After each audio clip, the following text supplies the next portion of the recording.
Local 4 News starts now with a breaking news alert. And that breaking news this afternoon is from Independence Township, where the search has now ended for this woman who police say shot and killed both her brother and her boyfriend. This story tops our news here at noon. Thank you for joining us. I'm Evrod Cassimy. Police say 22-year-old Ruby Tavener was found dead not far from where that crime originally happened in Independence Township. Local 4's Sean Lane joins us now live this afternoon with all the new details. Quite the turn of events, Sean. Well, we just got an update from Sheriff Bouchard. We just spent some time now speaking with him. He's saying this is, of course, a tragedy for all the families involved here. But as you say, the remains of 22-year-old Ruby Tavener found early this morning in a wooded area not far from where this double shooting took place inside an apartment in Independence Township.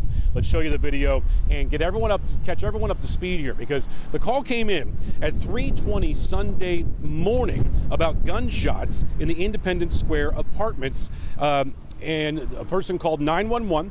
Deputies arrived, and that's where they found an absolute tragedy inside that apartment. They found Ray Muscat. He's 26 years old, and then Ruby Tavener.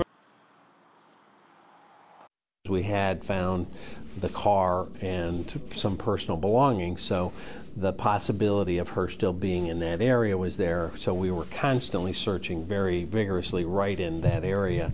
And this morning we did in fact find her deceased, apparently from a self-inflicted gunshot wound, but that's literally breaking as we talk. And that's the very latest from the sheriff right now. We continue to also track down some details and much more later on at 5 o'clock. Back to you. All right, Sean Lay reporting live for us this afternoon. We'll definitely be tuning in later, Sean.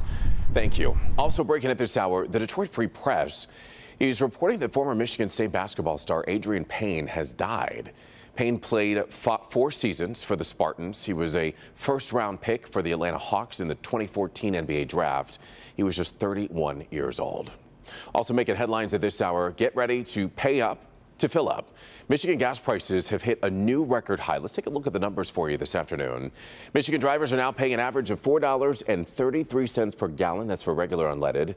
The price is 37 cents more than this time last month and $1.37 more than this time last year. Local 4's Priya Mann has this report. Gas prices in Michigan have hit a new record high, up 24 cents in the last week. At this Marathon gas station downtown, we're sitting at $4.39 a gallon. And with these prices, some families are starting to reconsider those road trips for the Memorial Day long weekend. Oh, I know I am. Every year we drive down to Missouri for my wife's mother.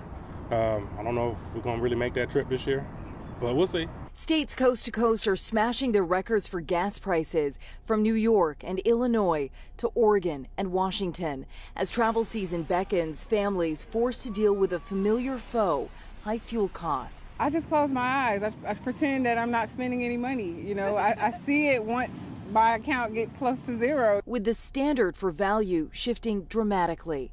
Right now, currently, I come here because, it's 409. And I kind of support it. The numbers poised to pop as many people are on the move.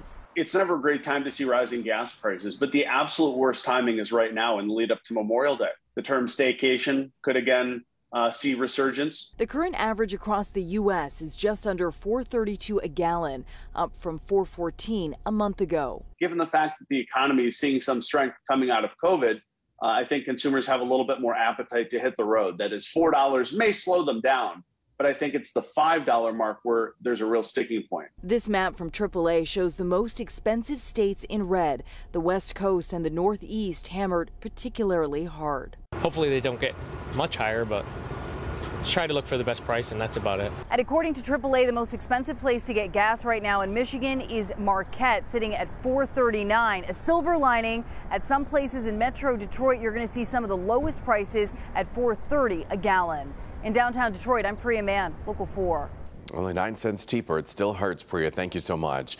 In case you're wondering, factors like the stock market, the European Union's decision on Russian oil, and even China's intent to ease lockdown restrictions, those can all impact higher gas prices. President Biden will address the country on the high rate of inflation that's scheduled for tomorrow. In the meantime, the stock market sell-off is intensifying. As we give you a live look here at the big board, you can see we are in negative territory. Stocks are falling sharply, pushing the S&P 500 to a fresh 52-week low as traders struggle to find their footing after last week's market swings.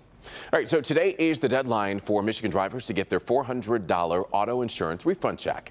And here's the thing, if you haven't gotten yours yet, there's a number that you can call. We've put it up on your screen, 833-275-3437. And here at home, members of Michigan's congressional delegation, along with the U.S. Deputy Secretary of Commerce, Don Graves, spoke with students about potential solutions for diversifying the supply chain. The event was held on campus at Wayne State University, and officials spoke about the importance of minority-owned businesses, vendors, and suppliers, and their impact on manufacturing in Detroit. So when we talk about diversity, we talk about bringing new people, new ideas, new companies, new experiences, new perspectives, people with having a broad set of backgrounds, a broad set of ways of thinking about the world. This is what helps businesses be successful, period. Now, following the discussion, students met with officials for breakout sessions discussing their solutions for diversifying the supply chain. The battle over abortion rights appears to be heading to the Senate floor. This week, Majority Leader Chuck Schumer will be putting a bill to codify Roe v. Wade up for a vote. Democrats are hoping they can preserve abortion rights that way. On Sunday, which was Mother's Day, dozens of women in Kansas City protested in support of Roe v. Wade. Once they take away abortion, they're going to take away birth control. I mean, who knows what comes next? It's a slippery slope. Over 2 decades. Senate Majority Leader Chuck Schumer says he plans to file a motion for a procedural vote today, which could see a full Senate vote on the controversial issue by Wednesday. I think Roe v. Wade created a constitutional right that doesn't exist in the written Constitution. It's created division from the first day it was decided until now. The Women's Health Protection Act bill to codify Roe, pushed by Schumer and other Senate Democrats. It would need at least 10 Republican votes to overcome a GOP filibuster. Hitting that threshold, though, is unlikely. If America's people, America's women and men who love them, do not fight, right now we will lose the basic right to make decisions, to have bodily autonomy, and to decide what our futures look like. 13 states have so-called trigger laws, which would quickly ban abortion if Roe is overturned. One of those states is Mississippi, and its governor, Tate Reeves, says ending Roe would be a big win for abortion opponents. We're trying to provide those potential expectant mothers the resources that they need so that they can go to a full term of pregnancy. If they choose to keep that child, then that's a great outcome. And a recent CNN poll found that 66% of Americans believe that Roe should not be struck down completely. Another majority, 59%, would support Congress establishing a nationwide right to abortion. And if Roe v. Wade is overturned, a Michigan law from 1931 would make abortion in Michigan illegal. Governor Whitmer is asking the state Supreme Court to declare that law unconstitutional. That law from 1931 criminalizes abortion as manslaughter. It says that providers who carry out abortions are guilty of a felony, except when it's necessary to save the life of the mother. Now, before asking the state Supreme Court to take up that issue, Governor Whitmer called on the state legislature to repeal the law. The legislature, which is controlled by Republicans, signaled that is not going to happen. In the meantime, Attorney General Dana Nessel was on Meet the Press on Sunday, and she says if the court strikes Roe down, she won't enforce the 1931 Michigan law. I refuse to enforce this draconian law that will endanger their lives and put at jeopardy the health, safety, and welfare of the lives of each and every woman in the state of Michigan. Nessel did acknowledge county prosecutors in Michigan could criminally charge women or people involved in the procedure. Turning to COVID news now, there's a new warning from the White House. The Biden administration says a possible coronavirus wave this fall could infect 100 million people. Officials say the projection is based on an underlying assumption of no additional resources or extra mitigation measures being taken.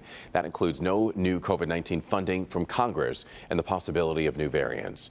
It comes as officials renew their push to get Congress to approve additional funding to combat the virus. Well, some sad news this afternoon. Eastern Michigan University assistant football coach Fred Reed has died. He was the program's defensive pass game coordinator and safeties coach. His 27-year coaching career included 25 seasons in the college ranks and 2 years in the National Football League. His resume features 8 bowl games and 3 conference championships, and he coached 4 All-Americans, 13 first-team All-Conference selections, and developed 11 NFL prospects. Reed died on Sunday at the age of 54.